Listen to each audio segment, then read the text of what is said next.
মুসনাদে আহমদ ইবনে হাম্বল, তিনি হাদিস লিখতে লিখতে তিনি 40,000 হাদিসের একটা কম্পাইলেশন, একটা কিতাব লিখে ফেলেছে।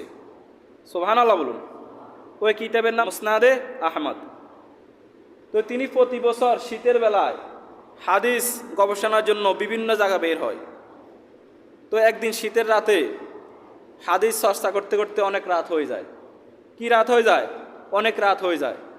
এক মসজিদের কাছে গেলেন আর দারোয়ানকে বললেন, হে দারোয়ান, আমি অনেক দূর থেকে এসেছি হাদিস চর্চা করতে, আমার যেতে অনেক কষ্ট হবে, তুমি যদি আমাকে আজকে রাত তোমার এই মসজিদে থাকতে দাও, আমি রাত্রে ইবাদত করব, আমি এরপরে চলে যাব।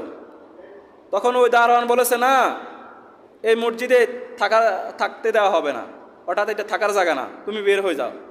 অর্থাৎ দারোয়ান ছিল না এই ব্যক্তি যে মুসনাদ আহমদ ইবনে হাম্বল, মুহাদ্দিসে দাহর ইমাম হাম্বল, সবচেয়ে বড় মুহাদ্দিস। তো দারোয়ান ছিলেন না, দারোয়ান তাকে বের করে দিলেন। বের করে দেওয়ার পরে ইমাম আহমদ রহমতুল্লাহ আলাই তিনি চলতে চলতে চলতে চলতে একটা রুটির দোকানের কাছে গেলেন। কি দোকান? রুটির দোকানের কাছে গেলেন। ওইখানে একজন রুটি বিক্রেতা রুটি বানাইতেছে, আর রুটি বিক্রেতাকে বলতেছে, হে রুটি দোকানদার, আমি সারা রাত আজকে তোমার রুটির চুলের পাশে বসে আমি কিতাব লিখবো, পড়াশোনা করব, তুমি কি রাজি? সে বলেছে, সমস্যা নাই, আপনি আমার এখানে বসে কিতাব চর্চা করেন, কোনো সমস্যা নাই।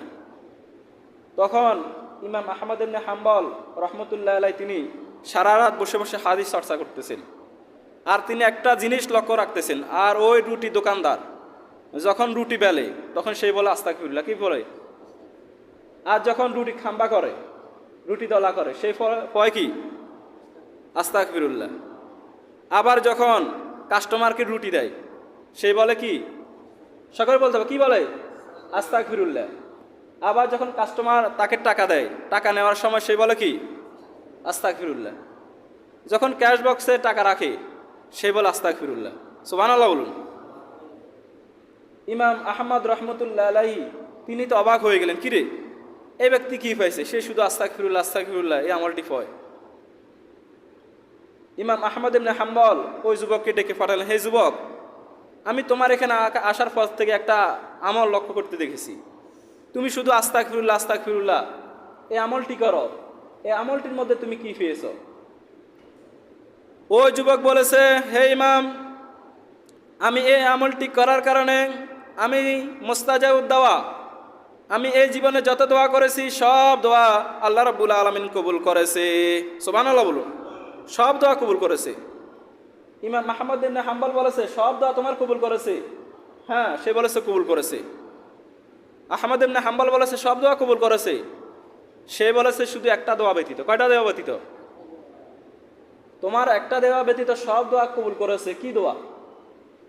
মানে ইমামের তো ওটা জানার জন্য আরো আগ্রহ। আপনাদের আগ্রহ আছে না নাই? কোন দোয়াটা কবুল করে নাই, আপনাদের আগ্রহ আছে না নাই? তো ইমামেরও ওই দোয়াটা জানার জন্য আগ্রহ বেড়ে গিয়েছে। কি দোয়া তোমার আল্লাহ তাআলা কবুল করে নাই? সব দোয়া কবুল করেছে ইস্তেগফার পাঠ করার কারণে। ইমাম আহমদ ইবনে হাম্বল বলেছে, কোন দোয়া? ওই রুটি বিক্রেতা বলেছে, হে ইমাম, আমি শুনেছি এই জগতে আল্লাহ রাব্বুল আলামিন একজন ইমাম পাঠিয়েছেন, মুসনাদ আহমদ ইবনে হাম্বল, মুহাদ্দিসে দাহর। আমি অনেক দিন আল্লাহর কাছে একটা দোয়া করেছি, আল্লাহ আমি যেন ওই ইমামের সাথে সাক্ষাৎ করি, আর ইমামের সাথে সাক্ষাৎ করি, ইমামের সাথে মুসাফা করে ইমামের কপালে যেন আমি একটা চুমু দিতে পারি। আল্লাহর কাছে এই দোয়াটি আমি অনেকবার করেছি, আল্লাহ তাআলা কি কারণে আমার এই দোয়াটি আজও কবুল করেন আমি বুঝতে পারি নাই। মুসনাদ আহমদ ইবনে হাম্বল তো নিজেকে ধরে রাখতে পারলো না। সে বলেছে, হে রুটি বিক্রেতা, তুমি যে দোয়াটা কবুল হয় নাই তোমার, এই দোয়াটা আল্লাহ রাব্বুল আলামিন কিছুক্ষণের মধ্যে কবুল করে ফেলেছে। তুমি মুসনাদ ইবনে আহমদ ইবনে হাম্বলের কাছে যাওয়া লাগবে না, মুসনাদ ইবনে হাম্বল তোমার দরবারে ছুটে এসেছে। আমি ইমাম মুসনাদ ইবনে হাম্বল, আমি সেই ইমাম মুহাদ্দিসে দাওয়াত। ওই রুটি বিক্রেতা নিজেকে ধরে রাখতে পারল না, সেই ইমামের কপালে চুমু দেয়, আর চুমু দিয়ে মুসাফা করে বললে, হে ইমাম, আমি ইস্তেগফার পড়ার কারণে আল্লাহ রাব্বুল আলামিন যে দোয়াটা কবুল করে নাই, এখন ওই দোয়াটা আল্লাহ রাব্বুল আলামিন কবুল করে ফেলেছে। সুবহানাল্লাহ বলুন। দেখেন ইস্তেগফারের পাওয়ার।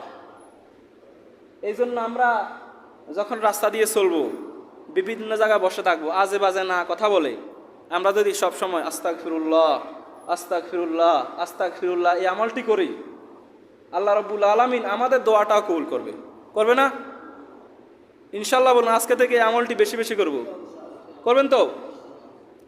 আল্লাহর হাবিব সাল্লাল্লাহু আলাইহি সাল্লাম ইস্তেগফার অনেকগুলো আলফাজ শিখিয়েছেন, নিয়ম কানুন শিখিয়েছেন।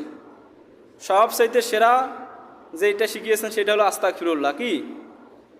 সকল বলুন আস্তাগফিরুল্লাহ। আস্তাগফিরুল্লাহ বলতে কি কষ্ট হয়নি? সকল বলুন আস্তাগফিরুল্লাহ আস্তাগফিরুল্লাহ।